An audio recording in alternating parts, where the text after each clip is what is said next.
Y nosotros ahora vamos a hablar un poquito de temas de psicología, así que vamos a darle como siempre la bienvenida a nuestra psicóloga particular, a Libertad Reyes, en este caso Reyes Mellado, que la tenemos ya por aquí con nosotros. Libertad, buenas tardes. Hola, buenas tardes, Pepe. Como siempre, encantada de estar una semana más con vosotros. Bueno, pues lo mismo te digo, Libertad. Hoy me gustaría que pudiéramos hablar un poquito de esas personas que, como tú sabes, cuando llegó el confinamiento, volvieron muchos de esas personas a casa, de los padres, sobre todo los estudiantes y demás que se encontraban fuera, pero bueno, con el tema de la nueva normalidad volvió de nuevo todo el mundo otra vez a salir, e incluso con el inicio del curso, pues hay muchos estudiantes que se han ido fuera de nuevo y nos encontramos con ese síndrome que se conoce un poco como el síndrome del nido vacío. ¿Qué podías tú explicarnos un poquito sobre ese síndrome que tiene ese nombre tan, o esa denominación tan particular, tan característica de eso del nido vacío, Libertad?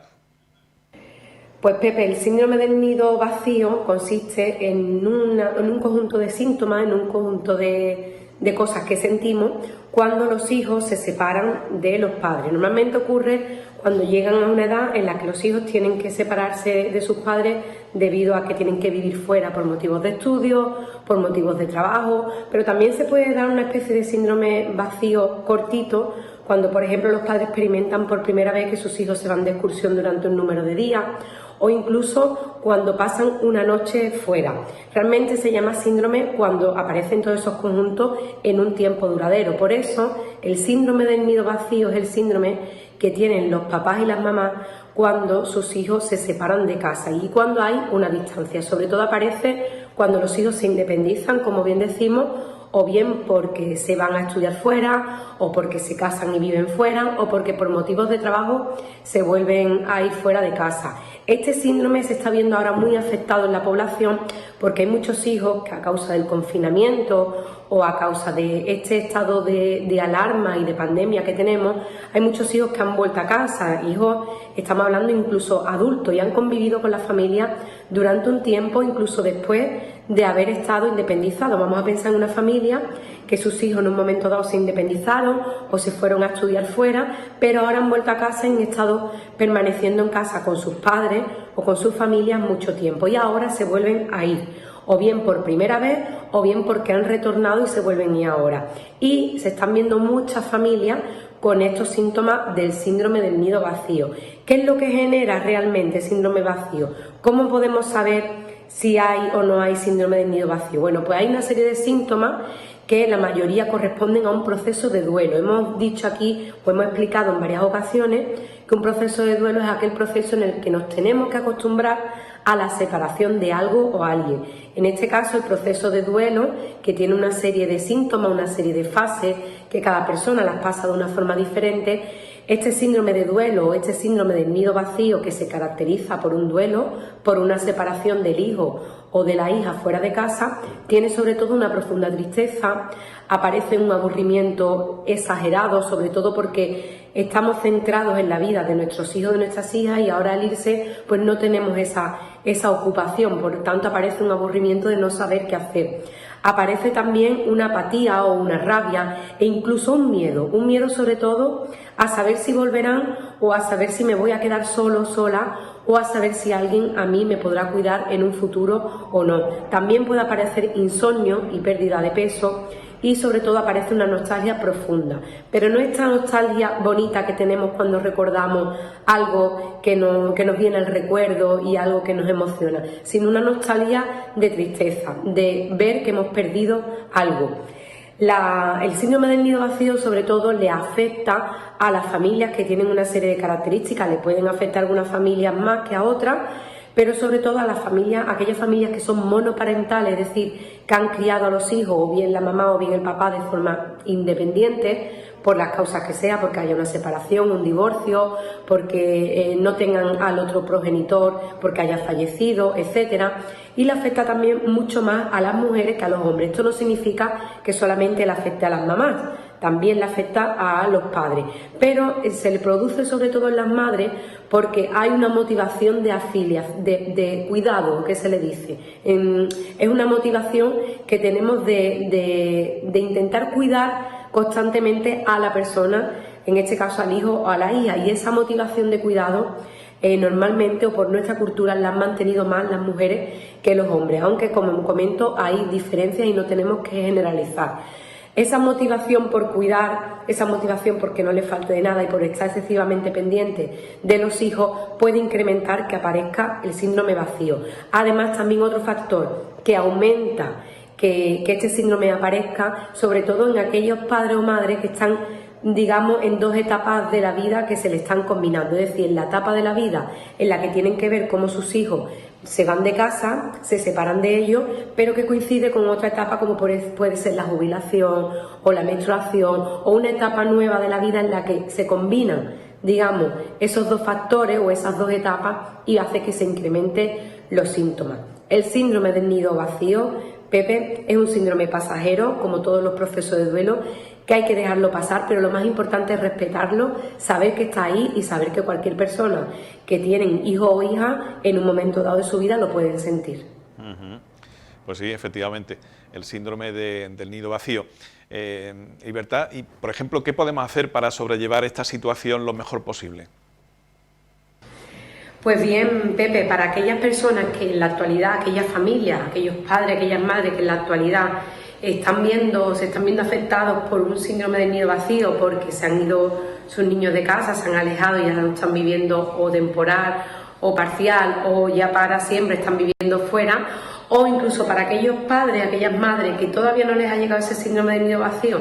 pero les puede llegar, para ello van estas recomendaciones breves. La primera recomendación: lo que tenemos que intentar es que ese síndrome del nido vacío, esa etapa en la que los hijos se independizan de casa, que va a llegar antes o temprano en la etapa de la vida de toda la familia, vamos a intentar anticiparlo para intentar amortiguarlo y que cuando llegue esos síntomas de soledad, de tristeza, de aburrimiento, pues sean unos síntomas que estén percibidos a la baja y no tan a la alta.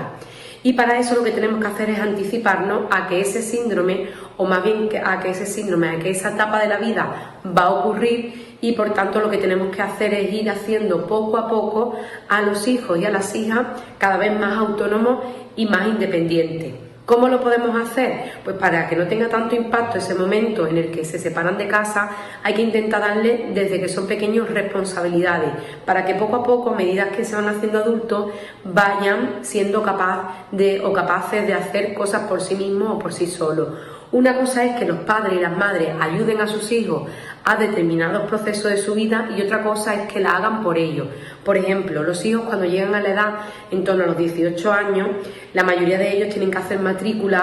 o tienen que hacer procesos fuera de su centro educativo porque tienen que cambiar de centro educativo, porque se van a la universidad, porque hay un cambio de instituto. Esos procesos de pedir información, de hacer la matrícula, de ir a presentarla, todos esos procesos la deben de hacer los hijos. Si necesitan ayuda, acompañados de sus padres, pero es un error que lo hagan los padres en vez de los hijos, porque va a llegar un momento que ese hijo o esa hija se va a tener que independizar, va a tener que hacer cosas solo y esos procesos los va a tener que hacer solo, igual que las actividades en casa como hacer de comer, poner una lavadora, la limpieza de casa, el saber coger un medio de transporte solo, etcétera, etcétera. Es decir, tenemos que intentar en la medida posible enseñarle a los hijos y a las hijas a ser más independientes y más autónomos, porque será una función doble, de ida y vuelta. A la misma vez que ellos se van haciendo independientes y autónomos, también lo estarán haciendo los padres y las madres, y cuando llegue ese momento de separación no será tan brusco para los propios padres ni para los propios hijos. Lo segundo es aceptar el propio síndrome del nido vacío.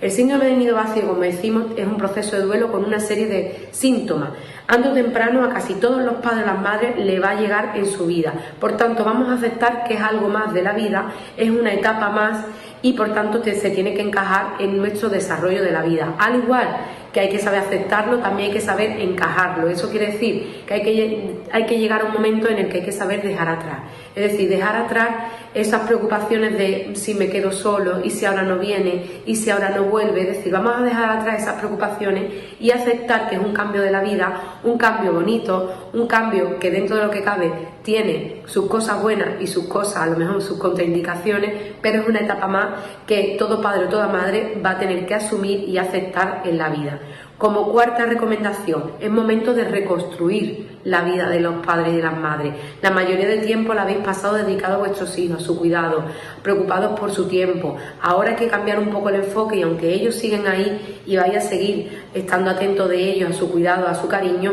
es momento de reconstruir vuestra vida y dedicarle afecto, cariño, tiempo a aquellas cosas que en un momento dado la habéis dejado aparcadas. Vamos a pensar hace 18, 20, 30 años en el que teníamos unas aficiones diferentes antes de tener esos hijos. Tenemos unas aficiones, dedicamos un tiempo a unas cosas, vamos a intentar recuperar alguna de ellas o incluso no tener que recuperarla, sino crear alguna nueva, algún hobby que nos gusta ahora o recuperar contacto con familiares, amigos o crear nuevas amistades ahora que tenemos más tiempo y que tenemos,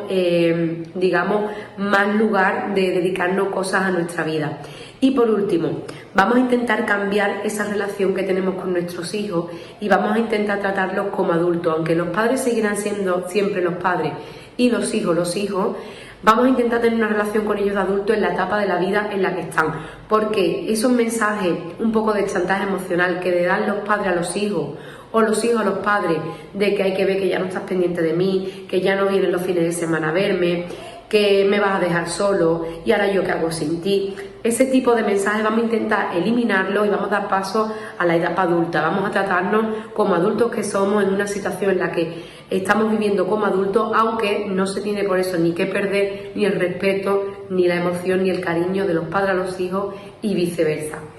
Para todos esos padres y esas madres que se encuentran en esa situación o que se van a encontrar, decirles que es un síndrome pasajero, que es adaptativo y que es una etapa más de la vida, al igual que han pasado otras etapas que ya han quedado en el olvido.